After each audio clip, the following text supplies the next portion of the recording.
அந்த நாளும் நெருங்கிடுதே, அதி விரைவாய் நிறைவேறுதே. அந்த நாளும் நெருங்கிடுதே, அதி விரைவாய் நிறைவேறுதே. மண்ணின் சாயலை நான் களைந்தேன், விண்ணவர் சாயல் அடைவேன், விண்ணவர் சாயல் அடைவேன்.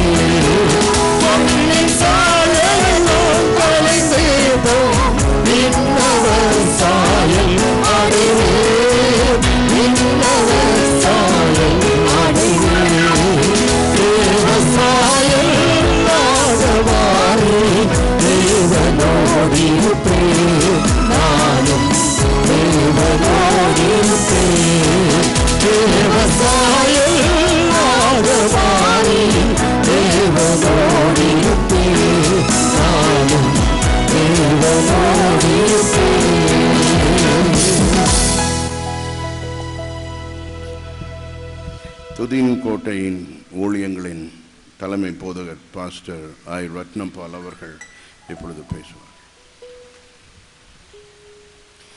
தேவனாகிய கர்த்தர் இயேசு கிறிஸ்துவுக்கு மகிமை உண்டாவதாக.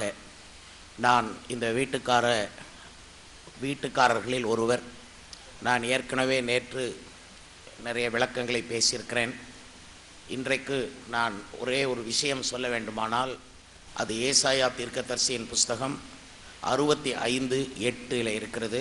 ஒரு திராட்சை குலையை நீ காணும் பொழுது அதை அழிக்காதே, அதில் ரசம் உண்டென்று எழுதியிருக்கிறபடி என் ஊழியக்காரரின் நிமித்தம் அனைத்தையும் அழிக்காதபடி செய்வேன் என்று அந்த வசனம் சொல்லுகிறது.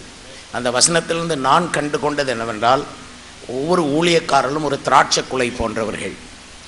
எஸ்கோல் பள்ளத்தாக்கில் ஒரு திராட்சை குலையை வெட்டி சுமந்து வந்தார்கள். அது அதனுடைய ஆவிக்குரிய நிலைமையிலே போனால் அது சிலுவையிலே பிழியப்பட்ட அந்த திராட்சை குலை.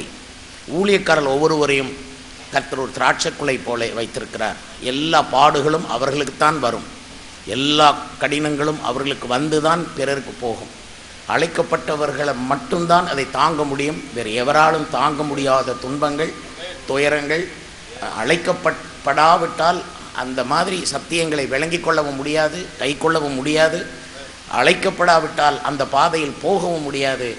அழைக்கப்பட்டவர்கள் மட்டுமே செல்லக்கூடிய அந்த பாதையில் நம்முடைய மதிப்புக்குரிய அண்ணன் பாஸ்டர் ராஜேந்திரன் அவர்கள் நமக்கு முன்மாதிரியாய் சென்றிருக்கிறார்கள். அவருடைய முன்மாதிரியை நாங்கள் எல்லாரும் இதயத்தில் மிகப்பெரிய அளவிலே சுமந்து இருக்கிறோம் என்பதை உங்களுக்கு அறிவித்துக் கொள்கிறேன். வேண்டுகோள் என்னவென்றால், அவருடைய இந்த அடக்கத்துக்கு வந்திருக்கிற நாம் எல்லாரும் இந்த காரியத்துக்கு பின்பு என்ன செய்ய வேண்டும் என்பதுதான் என்னுடைய வேண்டுகோள். போதகர் சொன்னது போல நாம் அந்த சத்தியத்தில் உறுதியாயிருந்து சபைகளை கட்ட வேண்டும் என்பது ஒன்று. அதே வேளையில் நான் இங்கு ஒரு வசனத்தை வாசிக்கிறேன், அதன் அர்த்தத்தை நீங்கள் புரிந்து கொள்வீர்கள். கிதியோன் என்னும் யெருபகால் இஸ்ரவேலுக்கு செய்த சகல நன்மைக்கு தக்க தயவை அவன் வீட்டாருக்கு பாராட்டாமல் போனார்கள். ஆக இந்த கிதியோன் என்பவர் அவ்வளவு பெரிய வேலைகளாம் செய்து போன பின்பும் அவர் செய்த நன்மைக்கு தக்க தயவை கிதியோனுடைய வீட்டாருக்கு யாரும் அந்நாட்களிலே பாராட்டவில்லை. இப்படி இல்லாதபடிக்கு நாம் அந்த தேவ மனிதனுக்கு கொடுக்கிற குடும்பத்தாருக்கு, அவருடைய பிள்ளைகளுக்கு, அவருடைய பேர பிள்ளைகள் முதல் கொண்டு அவருடைய மருமக்கள்மாருக்கும் கொடுத்து, அவர்கள் தாம் செய்கிற ஊழியங்களுக்கும் நாம் கொடுத்து, அவ்வப்போது திரும்ப திரும்ப வந்து அவர்களை சந்தித்து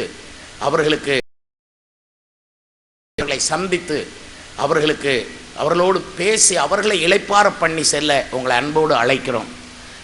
நீங்கள் இன்றைக்கு வந்தது போல அவ்வப்போது வந்து இந்த குடும்பத்தாரை ஆறுதல் படுத்த வாருங்கள், அவர்களோடு கூட பேச வாருங்கள். நான் பாஸ்டர் ராஜேந்திரன் அவர்களோடு கூட வந்து ரொம்ப நேரம் செலுத்தி செல்வேன்.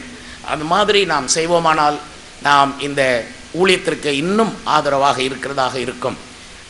ஆகையால் பாஸ்டர் ராஜேந்திரன் அவர்களும் நானும் ஒரே ஆவிக்குரிய தகப்பனுடைய பாஸ்டர் ஆண்ட்ரூஸ் மூலமாய் வந்தவர்கள், ஞானஸ்நானம் பெற்றவர்கள்.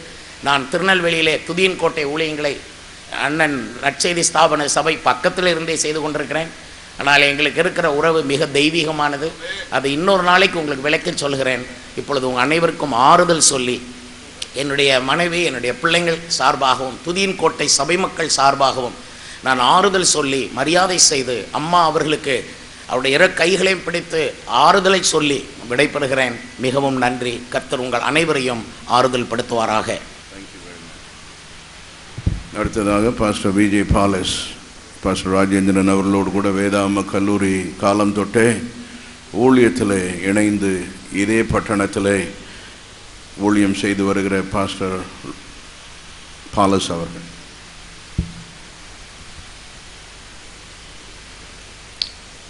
கர்த்தருடைய நாமத்துக்கு மகிமை உண்டாவதாக. என்னுடைய நண்பர் பாஸ்டர் ராஜேந்திரனுடைய பிரிவு என்னை அதிகமாக பாதித்தது. 55 வருடமாக என்னுடைய நண்பராக இருக்கிறார். அவர் கணக்கப்பிள்ளை வலசையில் படித்தபோது நான் மதுரை பைபிள் காலேஜில் இருந்து அங்கே ஊழியம் செய்த போது எனக்கு முதலாவது அறிமுகம். பிறகு 2வது வருடம் நான் பைபிள் காலேஜில் படிக்கும்போது அவர் ஊழியத்துக்கு அழைப்பு பெற்று மதுரை பைபிள் காலேஜுக்கு வந்து விட்டார். மதுரை பைபிள் காலேஜில் என்னோடு 2 வருடம் படித்தார். பிறகு இத்தனை வருடமாக ஊழியத்திலேயும் போது எனக்கு முதலாவது அறிமுகம்.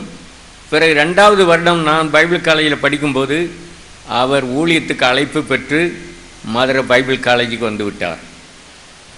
மதுரை பைபிள் காலேஜில் என்னோடு 2 வருடம் படித்தார். பிறகு இத்தனை வருடமாக ஊழியத்திலேயும் அவர் என்னோடு நண்பராகவே இருந்து ஊழியம் செய்கிறார்.